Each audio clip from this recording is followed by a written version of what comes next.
आलिम दीन तारिक जमील साहब ने कपड़ों के ब्रांड के बाद अब किस चीज़ का आगाज़ कर दिया? मशहूर मारूफ आलिम दीन मौलाना तारिक जमील साहब की फ़ाउंडेशन MTJ की जानिब से एम्बुलेंस सर्विस का आगाज़ कर दिया गया है।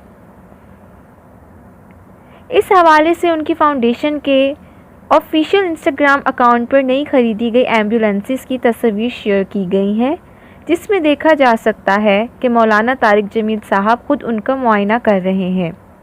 साथ ही साथ इस इंस्टाग्राम पोस्ट पर उन तमाम लोगों का शुक्रिया अदा किया गया जिनकी इमदाद से गरीबों के लिए इस एम्बुलेंस सर्विस का आगाज़ किया गया है। सोशल मीडिया पर मौलाना तारिक जमील साहब के इस इक़दाम को बहुत सराहा जा रहा है। वाज़ेह रहे कि हाल ही में उन्होंने एक कपड़ों का ब्रांड लॉन्च किया है, जिस पर उन्हें शदीद तनकीद का सामना भी रहा है।